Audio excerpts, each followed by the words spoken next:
Hello and welcome to the Dailies. International headlines were dominated by the fallout from the latest Jeffrey Epstein files, from a criminal probe into Peter Mandelson to fresh scrutiny of elites on both sides of the Atlantic, and congressional testimony by Bill Clinton and Hillary Clinton.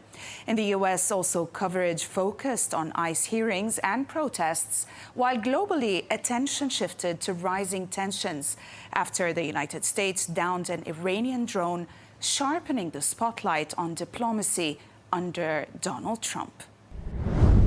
International media kept the Epstein files on front pages, led by US and UK outlets. Coverage focused on victim privacy breaches, newly revealed links to powerful figures, and mounting political fallout.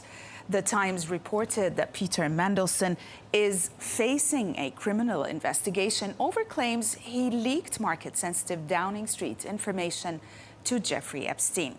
The piece notes the Metropolitan Police will question Mandelson under caution, with witnesses including Gordon Brown. It also highlights Prime Minister Keir Starmer's statement calling the alleged conduct disgraceful as Mandelson quits the Lords, sparking demands for transparency over his earlier appointment as UK ambassador. The Telegraph reveals how Peter Mandelson secretly briefed and strategized with Jeffrey Epstein during the Gordon Brown's final months in office. The report highlights emails show Mandelson giving Epstein a running commentary on cabinet turmoil and election talks, while Epstein urged him to abandon Brown and position himself for leadership alongside figures like David Miliband. The piece portrays a senior minister privately undermining his prime minister, exposing striking lapses in judgment and loyalty as Labour unraveled. The New York Times focuses on the House Republicans' decision to cancel a contempt vote after Bill Clinton and Hillary Clinton agreed yesterday to testify in Congress's Jeffrey Epstein investigation.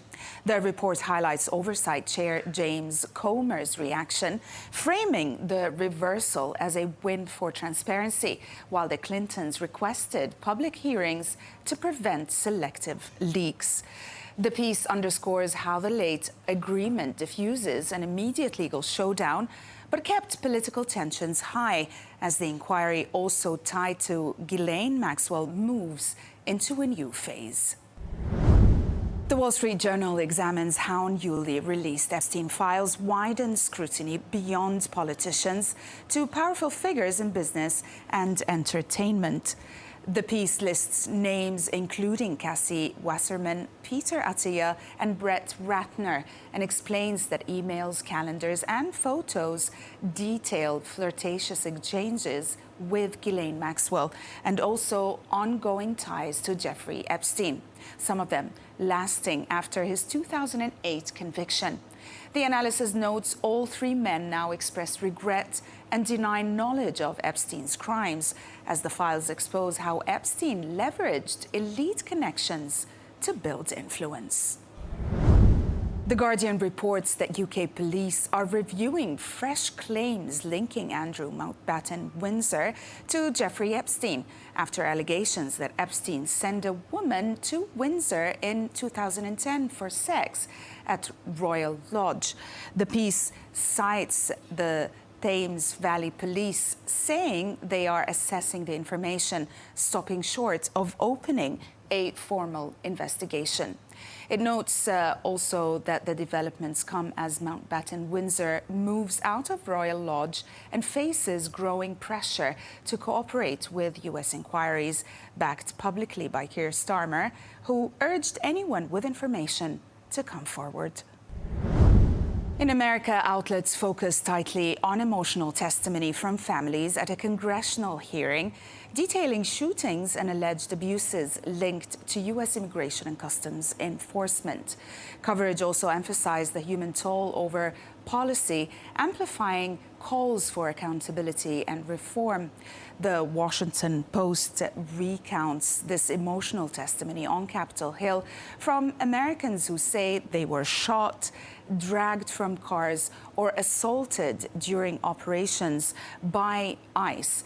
Also, the piece cites relatives of Renee Good, who described her fatal shooting, while other witnesses detailed raids and bystander violence. Framed as a turning point, the piece highlights mounting pressure for accountability as Congress weighs reforms following deadly encounters and allegations of aggressive enforcement tactics nationwide. Foreign policy looks at whether protests in Minneapolis and other cities can slow democratic decline, drawing on examples from abroad to explain why some movements lead to change while others fall short.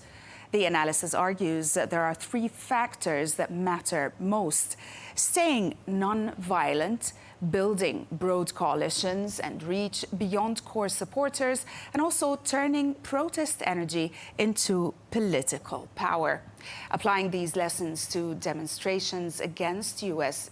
ICE, immigration and customs enforcement under Donald Trump, the piece concludes that lasting impact will depend on expanding public support and channeling anger into elections and institutional pressure, not protest alone.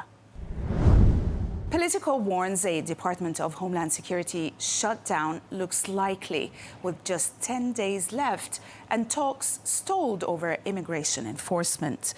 The piece explains Republicans led by John Thune deferred to Donald Trump, while Democrats, including Hakeem Jeffries and Chuck Schumer, reject another stopgap. It also notes disputes over warrants, masks, and sanctuary cities dominate, with Mike Johnson and Lindsey Graham pressing tougher measures. Also, with negotiations barely aligned, the piece concludes a shutdown hitting TSA and FEMA, and also Coast Guard now appears hard to avoid. The downing of the Iranian drone dominated international headlines, with outlets casting it as a sharp escalation between the United States and Iran.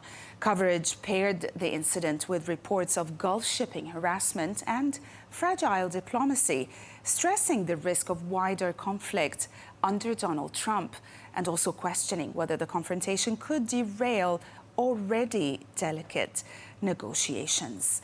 The Times of Israel charts a sharp rise in U.S.-Iran tensions after the incident, with the U.S. accusing Tehran of harassing a merchant ship, even as diplomacy limps forward. The piece reports that President Trump has agreed to move talks to Oman, while Iran seeks to limit discussions to nuclear issues. Now, after the meeting with envoy Steve Witkoff, Benjamin Netanyahu pressed Washington to hold firm on enrichment, missiles and proxies, underscoring how fragile and contested the negotiating path remains. That's it from us today. Thanks for watching the Dailies, only on Al Arabiya English.